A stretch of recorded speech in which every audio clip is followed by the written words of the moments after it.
I'm guest host Waleed Ali, and you're listening to 7am. Well, the budget blowback is showing no signs of easing. But this week, the government doubled down, introducing the legislation for its tax changes to Parliament. Albeit with the detail around CGT still TBC, and with an inbuilt political booby trap for the coalition.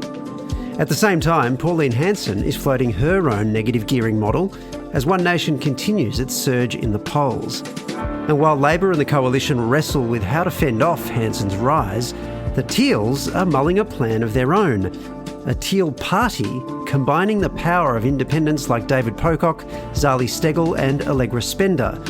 But are they really better together? Today, political editor at news.com.au Sam Maiden on Albo's budget resolve, Pauline's proposal and Teal party power.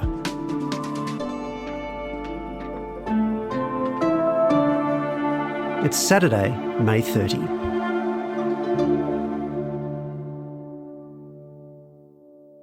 Sam, what a week. I mean, the post-budget smackdown is well underway. It's now moved into parliamentary sitting and the passing of legislation. It's interesting looking at the way that the Albanese government's trying to legislate this, because they're chucking the whole thing together, it seems. All the CGT stuff, subject to changes, which we might get to in a moment, what they might be, but all of that.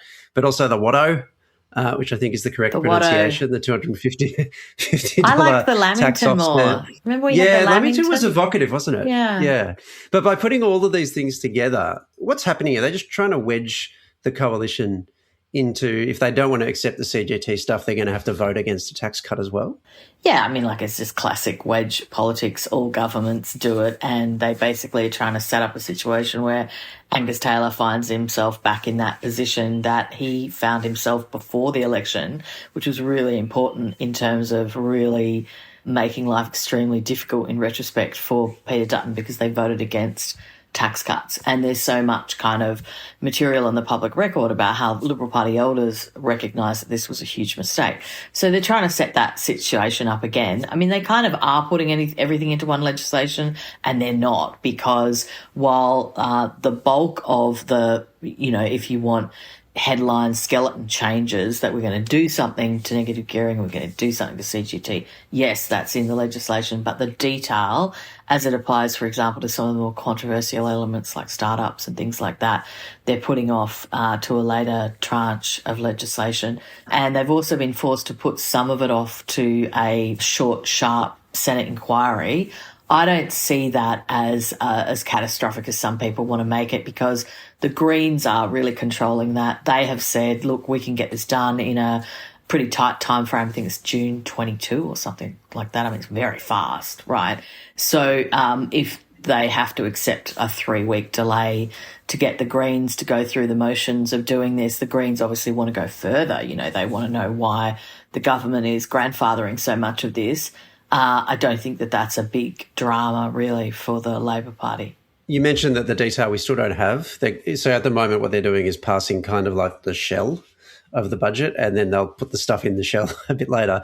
That suggests, though, that the negotiations that the government's currently having with, the startup sector, small business, possibly you could even say business generally, they seem to be consulting reasonably widely, that's still up in the air, that's all to play for, particularly around the way capital gains tax concessions work. Do you have any idea what concessions or carve-outs or amendments they have in mind here? Yeah, well, I mean, I know what the Labor MPs that are on those backbench committees that are talking to the Treasurer are talking about. And, one of the ideas that they have is that, there's all these existing carve-outs, and the government has been getting a little cranky because some of the people who've been hopping onto TikTok and saying they're going to be taxed 47%, the government points out some of those people are covered by existing carve-outs, right? So they're not going to be affected. But obviously there are a lot of people that are.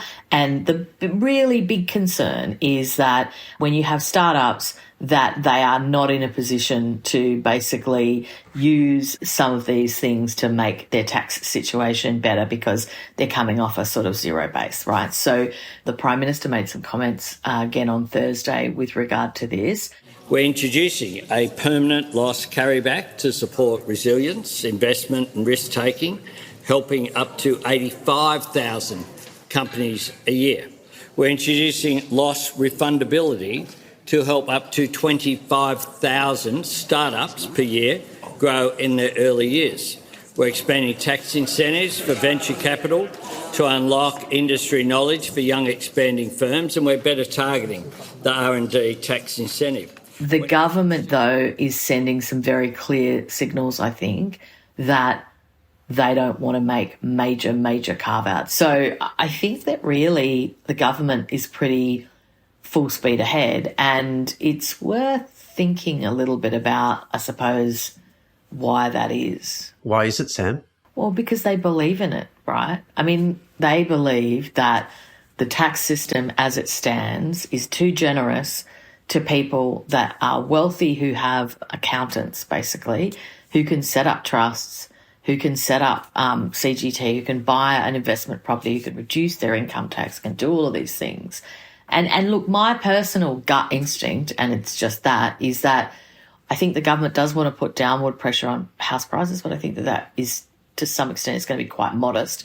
I think the idea that it's going to create 70,000 people who otherwise wouldn't have entered the housing market to do so is lovely, but it's a tiny amount of people, right? It's not really that big in the grand scheme of things, 70,000 over 10 years. And how on earth do you even quantify that at the end of a decade, right? I've got no idea. I think what it's really about is the government thinks that the tax system is unfair to working Australians working Australians earning a wage. I think this budget was about saying, if we don't do this now, we do it never. What is the point of being a Labor government if you don't make changes like this? Are we going to take some bark off us? Will we probably lose seats at the next election? Yes, we're going to lose them anyway. So we might as well actually be a Labor government and do Labor things. And that's what I think this budget's about. So you've delivered me, deliberately or otherwise, quite neatly to One Nation, actually, because One Nation's position has been fascinating on this.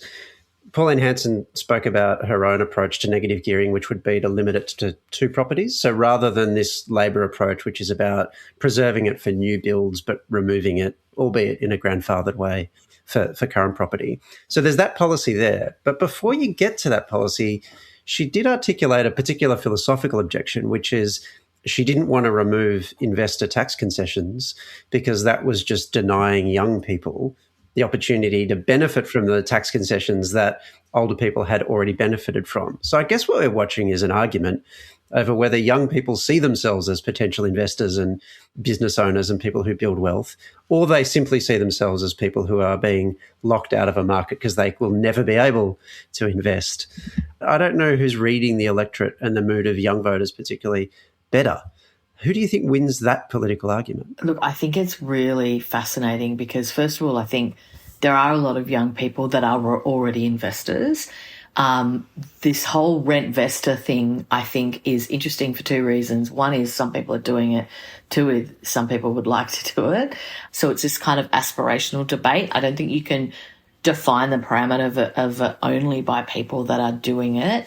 And it is an interesting idea, the idea that, well, and it's kind of the point the Greens would make, where you're not really bashing the baby boomers as everyone was getting into a froth about before the budget. Not that I'm saying that we should be doing anything unkind to baby boomers, but it's not really, whacking baby boomers. It's actually saying to baby boomers, all right, you got us. You can get everything you want. You can hang on to everything we want, but we won't let anyone else do that.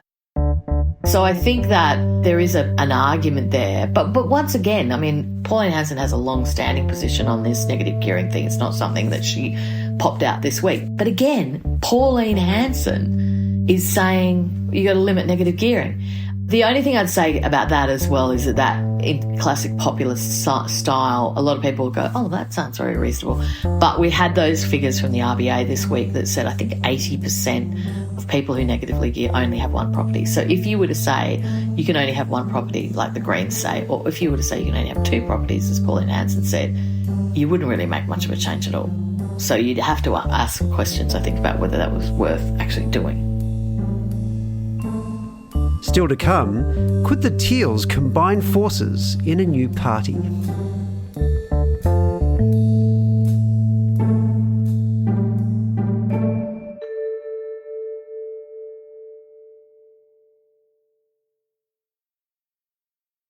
So it feels like about 3 weeks ago that we heard rumblings within federal politics about the Teals perhaps coming together and forming something that is a party, really. That's formally a party.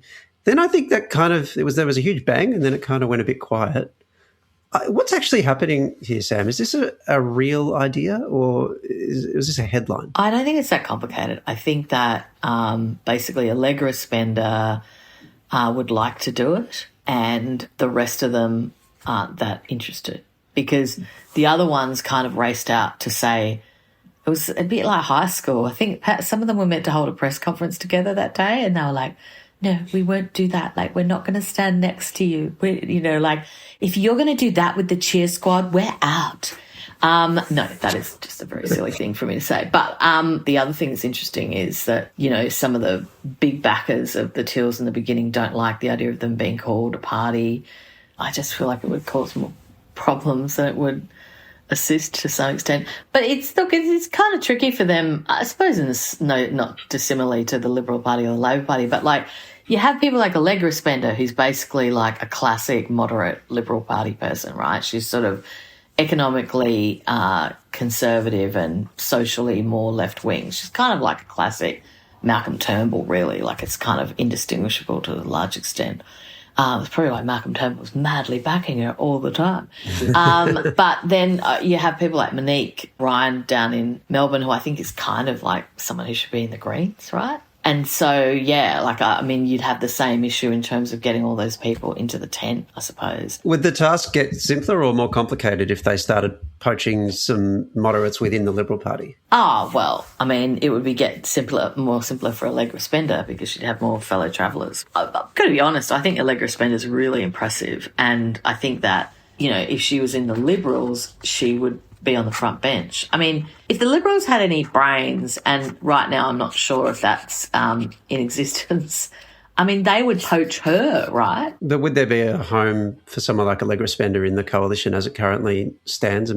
One of the reasons she's not there, as you kind of identify, is she's an old school Liberal in a party that doesn't really function that way. Yeah, well, look, you make a good point. If they wanted to win seats and appeal to centrist kind of Australian politics and become more successful, they would probably get involved with someone like Allegra Spender. But you make an excellent point that potentially right now they don't want to do that, and so why would they go down that path? That way madness lies. They might win some more seats. Speaking of winning seats, there was that poll that, maybe a week ago now, that showed that if an election were held today, One Nation would win somewhere between 40 and I think it was 59 seats, depending on which version of reality would unfold.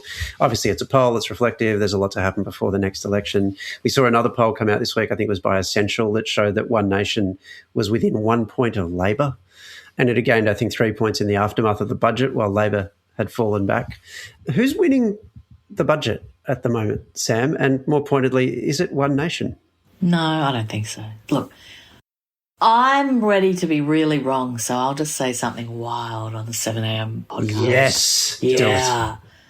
I think that these predictions of how many seats that the One Nation's going to win at the next election are really overcooked, including in those polls. And I think there's two reasons for that. One is I think that they'll hit like a kind of high water mark. Maybe they've already hit it, right?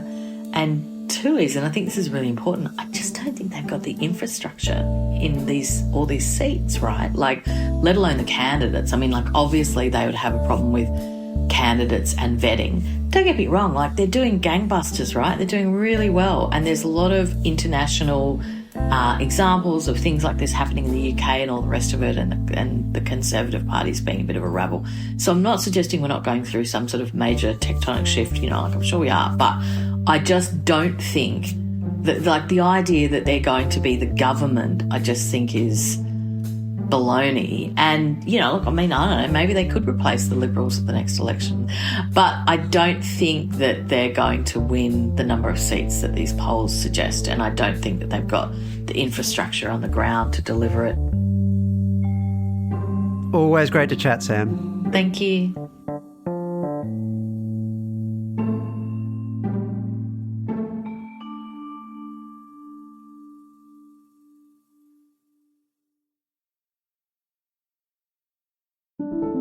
7am is a daily show from Solstice Media.